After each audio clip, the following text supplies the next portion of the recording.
Selamat sore semua, salam sejahtera untuk kita. Baik, di sini saya akan mempresentasikan materi tentang perpindahan massa atau transfer massa. Namun sebelumnya saya memperkenalkan diri saya dulu. Perkenalkan, nama saya Maria Angelina Garang, NIM 2019 510009, Program Studi Teknik Kimia. Baik, langsung saja. Transfer massa. Transfer massa atau perpindahan massa juga dapat disebut sebagai perpindahan suatu komponen dari satu lokasi ke lokasi lain dikarenakan adanya ketidakseimbangan konsentrasi.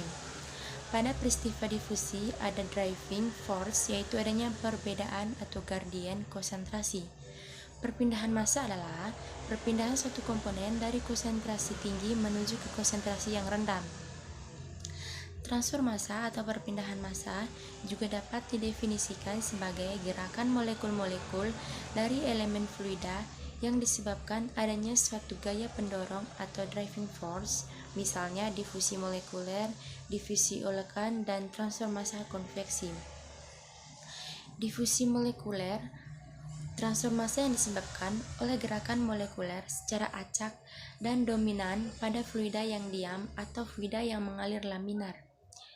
Difusi olakan, transfer massa yang dibantu dengan dinamika aliran.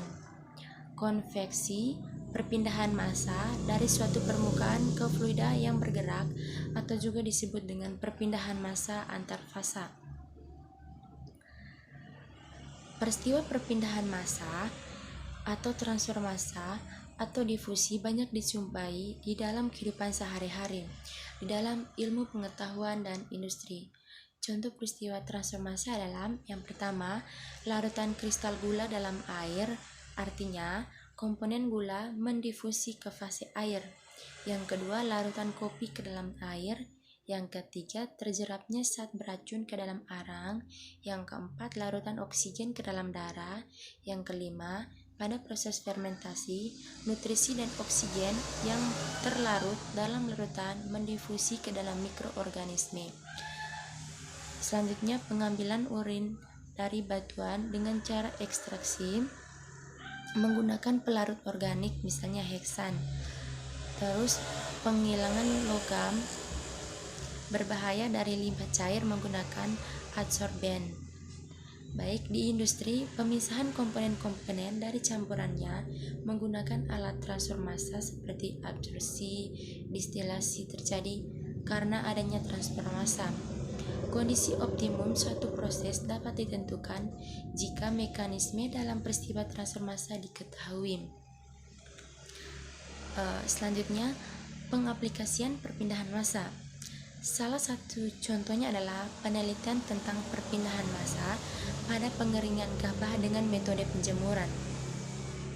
Tujuannya adalah untuk melakukan analisis proses perpindahan massa pada pengeringan padi dengan metode penjemuran langsung dan penjemuran termodifikasi melalui penggunaan efek rumah kaca.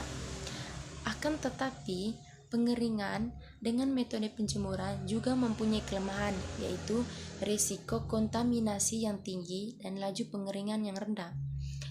Analisis proses perpindahan massa dilakukan dengan pengaplikasian persamaan atau PEIK yang selanjutnya digunakan untuk menghitung konstanta laju pengering. Konstanta laju pengering selanjutnya digunakan untuk melakukan prediksi perubahan kadar air selama pengeringan. Hasil penelitian menunjukkan bahwa proses perpindahan massa air gabah yang dikeringkan dengan pengaplikasian efek rumah kaca lebih cepat dari proses penjemuran langsung. Hasil uji statistik pada nilai konstanta laju pengeringan menunjukkan bahwa adanya perbedaan nyata antara nilai konstanta dengan metode pengeringan dengan pengaplikasian rumah kaca dan penjemuran langsung. Nilai konstanta pada masing-masing metode pengeringan dapat digunakan untuk memprediksi perubahan kadar air selama pengeringan dengan akurat. Selanjutnya kita ke contoh soal. Baik, pada tabel yang di sebelah saya ini diberikan data kelarutan gas SO2 dan air murni pada suhu 303 Kelvin atau 30 derajat Celcius. dan tekanan udara 101,3 kPa atau sama dengan 760 mmHg atau setara dengan 760 Joule. Baik, tabel data keseimbangan SO2 dan H2O itu ada di sebelah saya.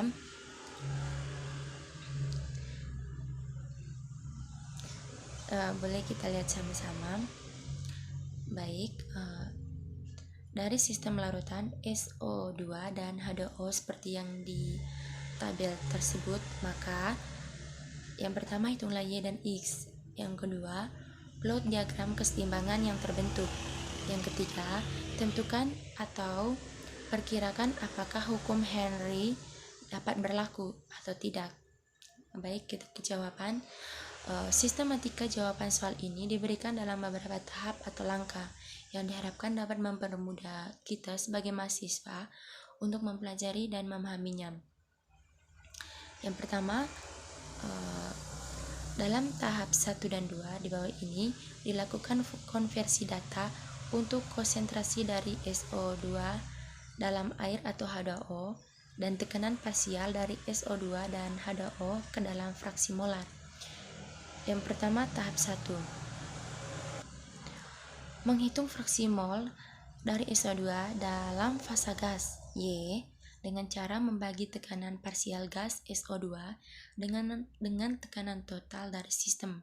Y sama dengan P SO2 per PR. Y sama dengan 6 kPa per 101,3 kPa sama dengan 0,06. Harga-harga fraksi mol dari SO2 dalam fase gas atau Y tersebut di atas kemudian akan disusun dalam satu tabel di halaman selanjutnya, nanti di tahap 2. Baik, kita lanjut ke tahap 2, menghitung fraksi mol dari absorbat SO2 dalam fasa cair atau X dengan cara membagi jumlah mol SO2 yang terlarut dalam larutan air atau H2O dengan jumlah mol total dari cairan sistem, yaitu X sama dengan jumlah mol SO2 dalam larutan per jumlah mol SO2 dalam larutan plus jumlah mol H2O. Dalam hal ini jumlah mol SO2 dalam larutan sama dengan CSO2 per 64 gram SO2 per 100 gram H2O. Jumlah mol H2O sebagai pelarut sama dengan 100 gram H2O sebagai pelarut per 18 gram H2O per mol. Maka X sama dengan CSO2 per 64 per CSO2 per 64 plus 5,5 sama dengan 0,5 per 64 per 0,5 per 64 plus 5,5 sama dengan 0,0014. Selanjutnya, harga-harga fraksi mol dari SO2 sebagai absorbat dalam fase air atau X tersebut disusun juga dalam tabel jawaban seperti yang ada di samping saya, tabel hasil perhitungan data keseimbangan untuk X dan Y.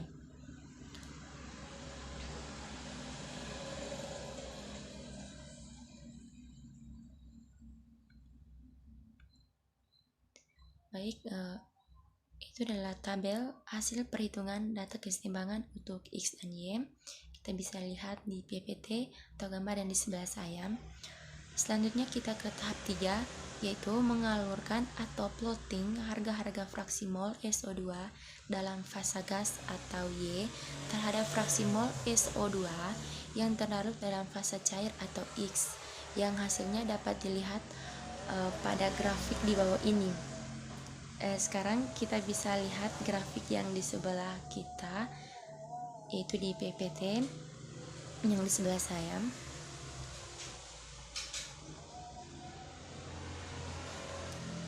Baik, dari hasil pengaluran atau plotting Y versus X seperti di atas yang ada di grafik samping saya tadi, ternyata memberikan suatu garis yang mendekati atau hampir lurus, yang berarti bahwa hukum Henry dapat diterapkan dalam sistem ini ya. Baik, kelandaian kurva atau slope di atas dapat dihitung sebagai berikut. Slope sama dengan M sama dengan delta Y per delta X sama dengan 0,239 per 0 kurang, saya ulangi, delta Y per delta X sama dengan 0,239 kurang 0,180 per delta X. Nilai dari delta X yaitu 0,0056 kurang 0,0042. Jadi hasilnya sama dengan 42,7 ya. Jadi hasilnya 42,7 dari hasil perhitungan kurva yang di atas tadi. Baik, sekian presentasi materi tentang perpindahan massa dari saya. Semoga videonya bermanfaat. Terima kasih.